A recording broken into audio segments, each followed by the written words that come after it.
Hi అండి, నా పేరు సంధ్య. అందరూ ఎలా ఉన్నారండి? అందరూ బాగుండాలని కోరుకుంటున్నాను. అందరికంటే కొంచెం ఎక్కువ బాగుండాలని కోరుకుంటున్నాను. ఇక్కడైతే మనం sweet corn paneer veg pockets అయితే తయారు చేసుకుందాం. ముందుగా పళ్ళెని తీసుకుని గోధుమ పిండిని అయితే వేసుకోవాలి. వాటిలో తగినంత సాల్ట్, ఒక హాఫ్ స్పూన్ నెయ్యిని వేసుకుని పిండికి బాగా పట్టించుకోవాలి. తర్వాత కొద్ది కొద్దిగా వాటర్ని వేసుకుంటూ చపాతీ ముద్దలా కలుపుకోవాలి. కలుపుకొని మూత పెట్టి ఒక అరగంట సేపు పక్కన పెట్టుకోవాలి. గ్యాస్ మీద ప్యాన్ పెట్టి ఆయిల్ వేసుకుని హీట్ చేసుకోవాలి. హీట్ అయిన ఆయిల్లో 1½ స్పూన్ జీలకర్ర వేసుకుని ఫ్రై చేసుకోవాలి. వాటిలో కట్ చేసిన క్యాబేజీని ఒక హాఫ్ కప్ వేసుకుని కట్ చేసిన పచ్చిమిర్చి, కరివేపాకును వేసుకుని ఫ్రై చేసుకోవాలి. వాటిలో ఒక కప్పు స్వీట్ కార్న్ కూడా వేసుకుని ఫ్రై చేసుకోవాలి.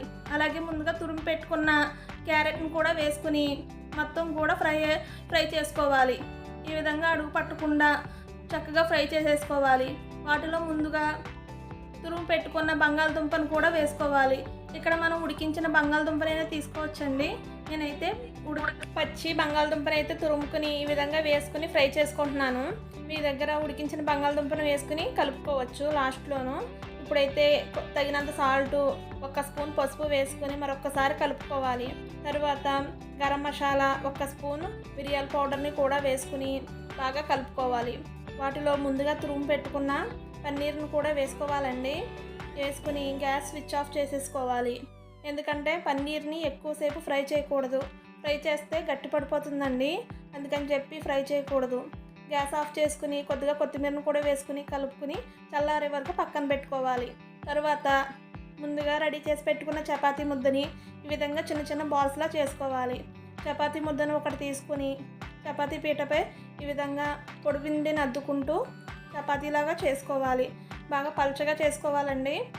ఈ విధంగా చేసుకున్న చపాతీలని గ్యాస్ మీద ప్యాన్ పెట్టుకుని డ్రై రోస్ట్ చేసుకోవాలండి. ఆయిల్ వేయకుండా జస్ట్ ఫ్రై చేసుకోవాలి. అటు ఇటు తిప్పుకుంటూ ఈ విధంగా ఫ్రై చేసుకొని ఒక ప్లేట్లోకి అయితే తీసుకోవాలి అన్నిటినీ. ఈ విధంగా చేసుకున్న చపాతీలు మనం స్టోర్ చేసుకోవచ్చండి. స్టోర్ చేసుకుని ఎప్పుడు కాలితే అప్పుడు చపాతీలాగా కాల్చుకొని సర్వ్ చేసుకోవచ్చు. తర్వాత ముందుగా కాల్చి పెట్టుకున్న చపాతీలని ఒక ప్లేట్ మీద వేసుకుని చక్కగా కర్రీని పెట్టుకోవాలండి. స్వీట్ కార్న్ పన్నీర్ కర్రీని పెట్టుకుని ఈ విధంగా ఫోల్డ్ చేసుకోవాలి. ముందుగా బౌల్లో మైదాని కొద్దిగా వాటర్ని వేసి కలుపుకున్నది ఒకసారి చూపిస్తున్న విధంగా అప్లై చేసుకుని ఫోల్డ్ చేసుకోవాలి. మళ్ళీ అదేవిధంగా 4 పక్కల కూడా అప్లై చేసుకుని ఫోల్డ్ చేసుకోవాలి. అంతే మనకి పాకెట్స్ రెడీ అయిపోతాయండి. ఈ విధంగా రెడీ చేసుకున్న పాకెట్స్ అన్నిటినీ ఒక ప్లేట్లోకి తీసుకోవాలి. గ్యాస్ మీద ప్యాన్ పెట్టుకుని ఆయిల్ వేసి హీట్ చేసుకోవాలి. హీట్ అయిన ఆయిల్లో చూపిస్తున్న విధంగా పాకెట్స్ పెట్టి ఫ్రై చేసుకోవాలి. గోల్డెన్ బ్రౌన్ కలర్ వచ్చే వరకు ఫ్రై చేసుకుని ఒక ప్లేట్లోకి తీసుకోవాలి. మీరు డీప్ ఫ్రై అయినా చేసుకోవచ్చండి.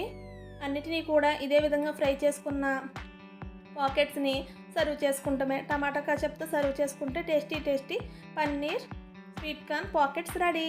మీకు ఈ వీడియో నచ్చితే please comment, like, share, subscribe. ఇక్కడైతే పాకెట్స్ చేసిన తర్వాత మేమైతే బయటికి వెళ్ళామండి ఒక టాప్ తీసుకోవడానికి. ఆగస్ట్ 1 నా బర్త్డే అండి. అందుకని చెప్పి రేపైతే ఆ వీడియోని అప్లోడ్ చేస్తానండి. తప్పకుండా చూసి ఒక లైక్ అయితే చేసేయండి. సబ్స్క్రైబ్ చేసుకోండి. Thank you for watching. Bye.